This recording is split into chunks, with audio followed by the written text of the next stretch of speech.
हाँ तो सुनना भाई, आगे देखना जरा। तो देखना भाई, ये आगे आपका, इसके आगे देखना इधर, ये तो हम लिख चुके हैं कहीं, चलो कोई बात नहीं, ये साइड में ही चल रहा है, ठीक है। इसके बाद ये यहाँ पर, अच्छा इधर आना इसके बाद। तो सुनना जरा भाई, तो ये आपका क्या है, ये एंगल भी अल्फा भी फिर क्या है, ये अल्फा क्या होगा, बहुत छोटा। भाई जब ये आपका क्यू अभी बता दे डेल्टा टी टेंड्स टू 0 का मतलब है कि यहाँ से यहाँ तक में समय बहुत कम है, समय बहुत कम है तो दूरी बहुत कम होगी, दूरी बहुत कम है तो क्यू और पी क्या होंगे, लगभग एक दूसरे के ऊपर होंगे। जब क्यू और पी एक दूसरे के ऊपर आ जाएंगे तो डेल्टा कहाँ बनेगा फिर, तो डेल्टा कह रहे हैं अल्फा कहाँ बनेगा फिर, जब क्यू पी के ऊपर एकदम आ जाएगा तो अल्फा कहाँ बनेगा भाई फिर। आराम सोचो भाई, मन में सोचो, क्यू जब पी के ऊपर है एकदम, पी और क्यू के बीच की दूरी क्या है, लगभग टेंड्स टू 0, क्योंकि समय कितना है, टेंड्स टू 0। जब समय टेंड्स टू 0 है तो पी और क्यू के बीच की दूरी भी क्या है, टेंड्स टू 0, तो अल्फा भी क्या होगा, बहुत छोटा, टेंड्स टू 0। अच्छा अल्फा क्या है भाई आपका, अल्फा टेंड्स टू 0 लिख दे रहे हैं, since delta T tends to 0, इसका मतलब क्या हो गया, सो अल्फा टेंड्स टू 0। अच्छा एक बात और सुन लो, जब अल्फा का टेंड्स टू 0 है और डेल्टा टी टेंड्स टू 0 पे अल्फा टेंड्स टू 0 है, समझ में आई बात कैसे आ गई। अब एक बात और सुन लेना जरा, बात रही पी क्यू की। अब भाई जरा देखो, जब ये बहुत ही छोटा हो गया है तो पी और क्यू के बीच की दूरी बहुत छोटी है, तो लंबाई और आर्क में कोई फर्क पड़ेगा नहीं, ऐसे तो साफ दिख रहा भाई, पी क्यू लंबाई अलग है और पी क्यू आर्क अलग जा रही है, लेकिन ये पी अगर क्यू के ऊपर आ गया है तो फिर उस केस में क्या होगा, ऊपर आने मतलब समझ रहे हो ना, बहुत छोटी दूरी है, बहुत छोटी, आप बता कितनी छोटी, मतलब इतनी मान लो, तो इस केस में आर्क और लंबाई क्या होगी, दोनों सेम होगी, जो आर्क होगी वही लेंथ होगी। तो अब एंड क्या होगा, एंड आर्क पी क्यू और क्या कौन, length P Q, chord P Q कह दो, कॉर्ड, कॉर्ड पी क्यू दोनों क्या होगी, सेम चीज। कॉर्ड का मतलब ये कॉर्ड पी क्यू होगा और ये जो घूम के आ रही है वो कौन है, आर्क पी क्यू है। लेकिन जब ये क्यू पी के ऊपर आ जाएगा तो कॉर्ड और आर्क में फर्क नहीं रह जाएगा। तो भाई क्योंकि पी और क्यू के ऊपर आ गए तो पी और क्यू के बीच की दूरी कैसे खींचोगे, अब ऐसे होगी मान लो, अब ऐसे होगी तो यही कॉर्ड है यही आर्क है, तो कोई फर्क नहीं पता चलेगा इसमें। तो इस केस में क्या होगा, कॉर्ड और आर्क बराबर हो जाएगी। तो आप क्या लिखोगे भाई, ऐसे तो ये पी क्यू कौन है बोलो यहाँ पर, ऐसे तो ये पी क्यू यहाँ पर क्या है बोलो, यहाँ पर ये पी क्यू आपकी एक कॉर्ड है, ये पी क्यू क्या है भाई, लगभग बेस अपॉन हाइपोटेन्यूज करोगे तो कॉर्ड ही तो है, कॉर्ड जीवा कॉर्ड। लेकिन जब आप ये पी क्यू के ऊपर आ जाएगा, यानी क्यू की पी के ऊपर आ जाएगा तो ये कॉर्ड और दूसरी चीज कौन है भाई, कॉर्ड के अलावा आर्क, ये कॉर्ड और आर्क में कोई डिफरेंस नहीं रह जाएगा। ऊपर से इरेज कर दे रहे, ठीक है ना, कर दे। तो जरा बस देखना, थोड़ा सा काम बस बचा है, हो गया बस समझो। तो बताना जरा क्या होगा, आप जो कॉर्ड है पी क्यू उसको क्या लिख सकते हो, आर्क पी क्यू लिख सकते हो उसको, और अल्फा टेंड्स टू 0 है तो cos 0, और नीचे कितना लिखा है, delta T, arc P Q को आपने डेल्टा एस माना है, तो बताओ कितना आ जाएगा, ये डेल्टा टी टेंड्स टू 0, इसको आपने माना है डेल्टा एस, नीचे कौन लिखा है डेल्टा टी, और cos 0 1 delta S upon delta T में जब डेल्टा टी टेंड्स टू 0 तो उसको डी बाय dt लिख देते हो, डेल्टा बन जाता है डी। हमने कहा था जब डेल्टा के टाइम बहुत छोटा है तो ये डेल्टा क्या बन जाता है, डी, तो ds अपॉन dt मतलब s डॉट, यही कौन होती है, टेंजेंशियल वेलोसिटी।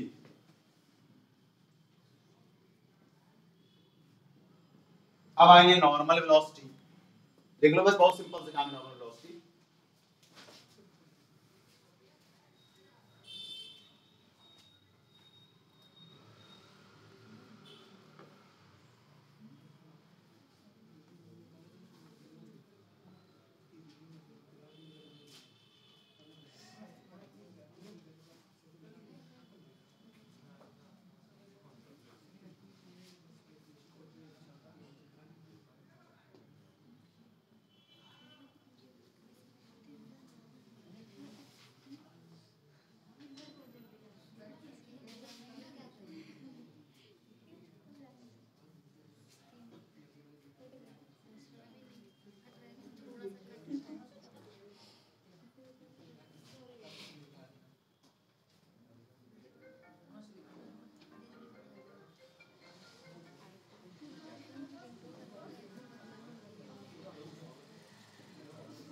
चलो इसको इरेज कर रहे हैं,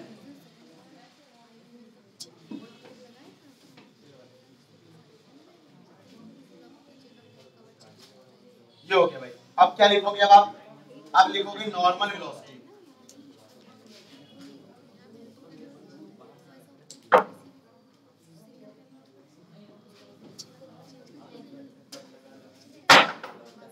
बात मत करो भाई, नॉर्मल वेलोसिटी कोई दिक्कत नहीं, बिल्कुल इजी है। अगर आपने रेडियल और ट्रांसवर्स तैयार किया होता ना तो बहुत इजी लगता आपको।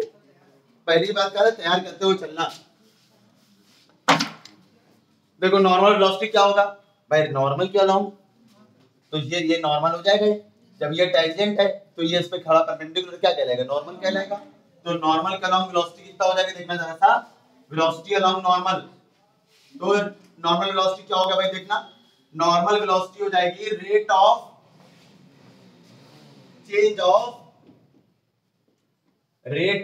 Change of displacement. कहा था उसमें अलाउंग डिस्प्लेसमेंट अलोंग, उसमें था टेंजेंट, इसमें हो जाएगा नॉर्मल। कितना हो जाएगा, rate of change of displacement along normal. ठीक है, और देखो बताओ ये कितना आएगा जरा बताना। ये हो जाएगा limit delta T tends to 0। Rate का मतलब हो गया डेल्टा टी से डिवाइड करना, और ऊपर क्या लिखोगे, चेंज ऑफ डिस्प्लेसमेंट किसके along, change of displacement along normal. ये पीछे कर चुके हो आप इस तरह के भाई, बिल्कुल वही चीज है, आप कर भी पा रहे हो वही चीज समझ नहीं होगा, बिल्कुल वही चीज है, कोई दिक्कत नहीं, कोई बिल्कुल चेंज नहीं। अब बताओ कितना डिस्प्लेसमेंट हो गया नॉर्मल के अलाउंग, क्यूएम। यही चीज वहां कराई थी रेडियल ट्रांसफर में, रेडियल में ये लिया था, ट्रांसफर में ये लिया था। बस फर्क इतना है वहां पर ये चीज रेडियस वेक्टर के ऊपर चल रहा था, यहाँ पर ये चीज किस पे, टेंजेंट पे। यही गाली फर्क है। तो बोलो कितना है ये क्यूएम और अपॉन डेल्टा टी। फिर क्यूएम की वैल्यू फिर वही बात, क्यूएम निकालो, बोलो क्यूएम कितना निकालेगा, जैसे पीएम निकाला था वैसे क्यूएम निकाल लो। अब ट्रायंगल में क्या लगा दो, साइन लगा दो। साइन साइन बराबर क्या होता है, परपेंडिकुलर अपॉन हाइपोटेन्यूज, यानी क्यूएम अपॉन पीक्यू। तो क्यूएम कितना आ जाएगा बोलो, पीक्यू साइन अल्फा और अपॉन डेल्टा टी। सही है। और अभी मैंने बताया जब आपका डेल्टा टी बहुत छोटा है तो पीक्यू यानी ये कॉर्ड पीक्यू और आर्क पीक्यू में कोई फर्क नहीं होता। तो बोलो कितना हो जाएगा, ये इसको लिख सकते हो आर्क पीक्यू। ठीक है, और साइन अल्फा, अल्फा कितना है बोलो, अल्फा टेंड्स टू 0 है, और डेल्टा टी ऐसे भाई ये कितना हो जाएगा देखना जरा, आर्क पीक्यू है डेल्टा एस, और नीचे कौन डेल्टा टी, और ये कितना लिखा है साइन 0 मतलब 0। तो ये तो बन जाएगा ds बाई dt, लेकिन मल्टीप्लाई में कौन आ रहा है 0, तो ये कितनी हो जाएगी पूरी 0। तो नॉर्मल वेलोसिटी हमेशा 0 ही हुआ करेगी, ये आपको कभी निकालने की जरूरत नहीं पड़ेगी। नॉर्मल वेलोसिटी को आप डायरेक्ट ही 0 लिखा करोगे, इंप्रूवमेंट कर दिए एक बार बस हो गया। नॉर्मल वेलोसिटी को आप डायरेक्ट 0 लिखा करोगे। नॉर्मल क्या हुआ, हां वेलोसिटी जो है, तो रिजल्टेंट वेलोसिटी क्या होगी जरा कोई बताना। फिर रिजल्टेंट क्या होगा इस केस में, अब अल्लाह के अलग बात होता है भाई, टेंजेंशियल और नॉर्मल के बाद रिजल्टेंट हो जाता है भाई। रिजल्टेंट इस केस में वहां पर रेडियल और ट्रांसवर्स था, लेकिन यहाँ टेंजेंशियल और नॉर्मल है, तो रिजल्टेंट क्या होगा, टेंजेंशियल वेलोसिटी का स्क्वायर और प्लस नॉर्मल वेलोसिटी का स्क्वायर, ये होगा इसमें। अच्छा भाई यहाँ पर नॉर्मल वेलोसिटी का स्क्वायर, नॉर्मल वेलोसिटी तो वैसे भी 0 है, नॉर्मल वेलोसिटी तो 0 ही है, तो यहाँ कितना बचा खाली अंदर, टेंजेंशियल का स्क्वायर। टेंजेंशियल का स्क्वायर रूट से बाहर आए तो कौन हो जाएगा, टेंजेंशियल। तो बताओ इसका मतलब है रिजल्टेंट वेलोसिटी कितनी हो जाएगी, रिजल्टेंट वेलोसिटी जो होगी टेंजेंशियल नॉर्मल वाले केस में वो टेंजेंशियल वेलोसिटी के बराबर होगी भाई, शॉर्ट में लिख रहे हैं टीएनजी, टेंजेंशियल वेलोसिटी के बराबर हो जाएगी। समझ आ गया भाई क्या बता रहे हैं, रिजल्टेंट वेलोसिटी क्या होगी समझ में आ रहा है क्यों भाई, नॉर्मल वेलोसिटी 0 यहाँ रखोगे तो खाली टेंजेंशियल का स्क्वायर बचेगा, टेंजेंशियल का स्क्वायर रूट से बाहर आ जाएगा। तो यानी जो टेंजेंशियल नॉर्मल वाला क्वेश्चन हो तो उसमें इसका मतलब हो जाएगा, जब भी टेंजेंशियल नॉर्मल वाला क्वेश्चन हो जाएगा तो उसमें रिजल्टेंट वेलोसिटी की बात हो जाएगी, तो समझ लेना वो टेंजेंशियल वेलोसिटी पूछ रहा है। रिजल्टेंट वेलोसिटी या टेंजेंशियल वेलोसिटी बात एक ही होगी।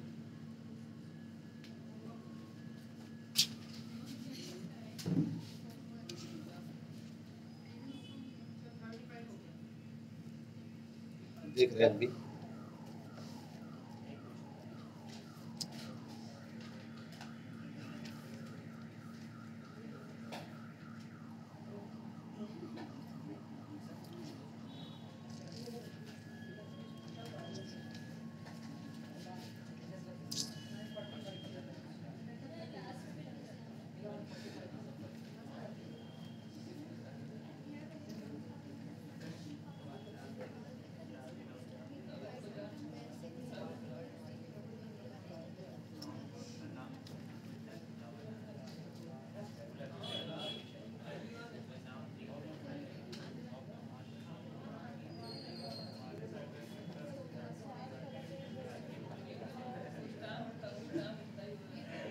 अब सुनो भाई जरा सा,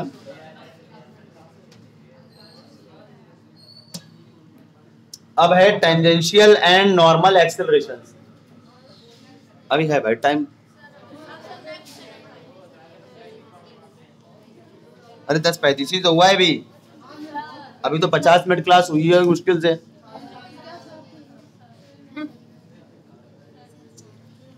45-46 मिनट क्लास हुई है अभी।